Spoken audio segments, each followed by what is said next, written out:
glicemia 80, ele se alimentou e em meia hora, olha o que aconteceu, intervalo de meia hora. Ele saiu a glicemia 80 foi aproximadamente acima de 140. Valores de referência pós-prandiais saudáveis é até 140. 140 para menos. Esse indivíduo então comeu batata, ele conseguiu elevar a sua glicemia acima disso. Em condição de repouso, teoricamente, é um estímulo fisiológico rápido, ou seja, se elevou minha glicemia por conta da digestão da batata, automaticamente meu corpo começa a liberar o quê? Insulina. Eu vou gerar um quadro de hiperinsulinemia porque foi abrupto a elevação da minha glicemia. Saiu de 80 para 140, acima disso, né?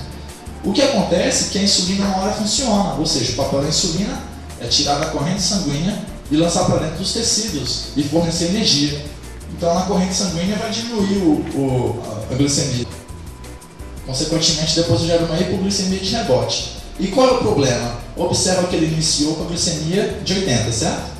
2 horas depois ele terminou com a glicemia de 70. Isso realmente vai estimular a grelina, né, todos os hormônios da fome que já foram citados anteriormente, né?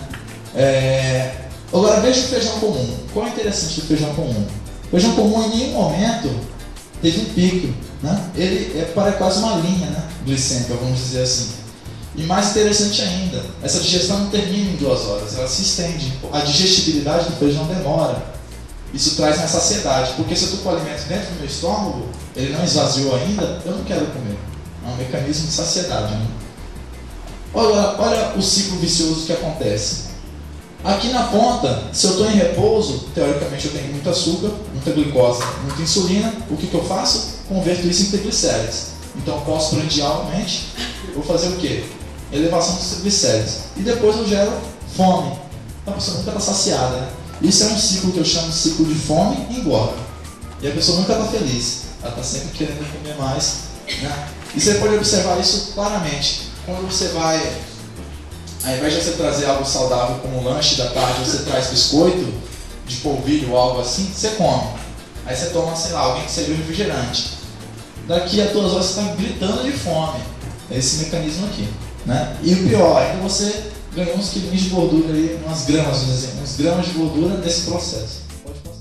De peptidase, já existem vários medicamentos, né, que foram desenvolvidos pelo bloqueio dessa enzima, né, que você inibindo a degradação, você tem uma ação mais ativa do GLP-1 e ele também, além do efeito na saciedade, ele também tem um efeito incretível. A gente vai ver que todos esses hormônios, né, todos esses peptídeos liberados pelo intestino, eles além de um efeito na saciedade, eles têm um efeito também de aumento de produção de insulina, redução de... Uma outra coisa interessante é que refeições com alto teor de carboidrato, ele tem um efeito rebote de grelina. Isso talvez explique o fato da gente ter, quando a gente tem uma refeição rica em carboidrato, a gente tem uma saciedade imediata, né, uma saciedade logo após a ingestão, mas daí a pouco a gente está com fome. Então o prazo da saciedade ele fica pequeno, ele fica curto, por causa do efeito rebote da grelina. Então é absorvido o carboidrato, ele é absorvido mais rapidamente e logo após você tem um pico de grelina. E com isso a saciedade vai ser reduzida, o período da saciedade. E isso vai favorecer o quê? A ingestão alimentar maior, vai ter uma maior ingestão alimentar em prazos, né, em períodos maiores.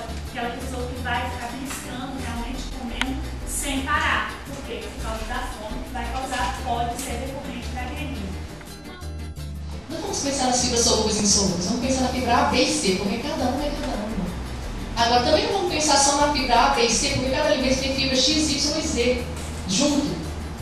Então, assim, vamos trabalhar com nossos alimentos, que é muito mais vantagem, né?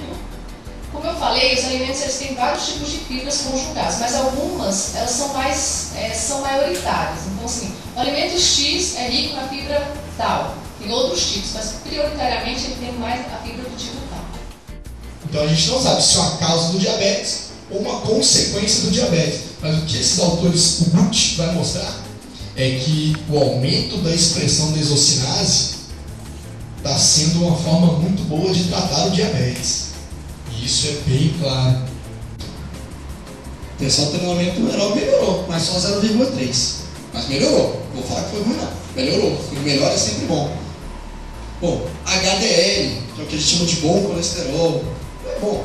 Todos são bons, só que eles têm que estar na proporção adequada. Aumento de 5 mg por decilitro para o pessoal do treinamento de força. E o outro melhorou só 1. Melhorou. Não foi ruim, mas o outro foi 5 vezes melhor.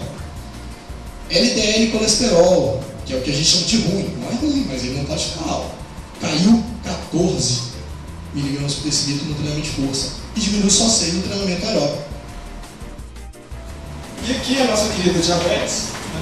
Os fatores ambientais, os fatores ambientais, nos últimos estudos que eu pude dar uma olhada, está mais relacionado aos mais velhos, fatores ambientais.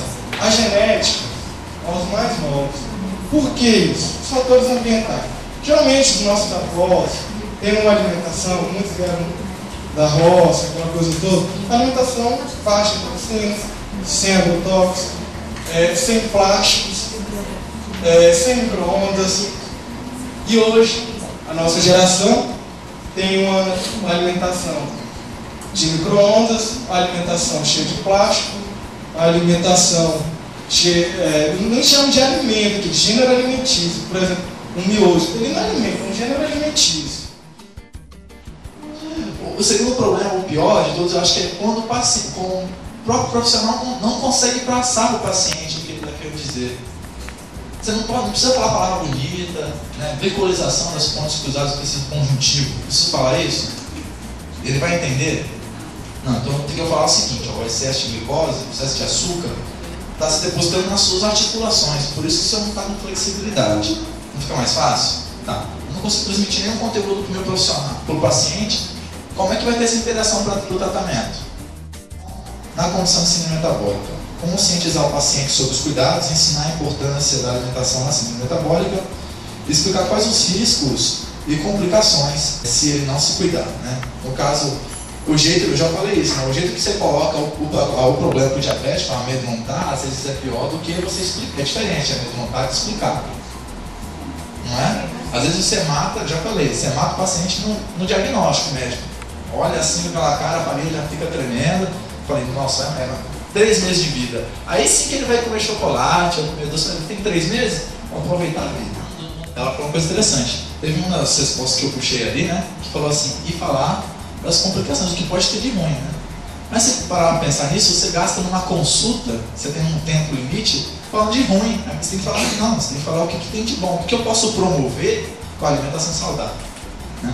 Aí você lista, para a pessoa se convencer, realmente esse negócio é bom, vai funcionar. E quando ele um objetivo curto, de curto prazo, de fácil acessibilidade, ou seja, é real essa meta, esse prazo, e ele consegue, quando ele volta no retorno, ele volta mais estimulado ainda. Então você pode apertar um pouquinho mais o negócio para evoluir a terapia. Patrícia Costa Bezerra.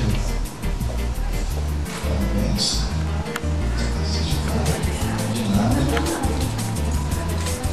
Bruna Nunes.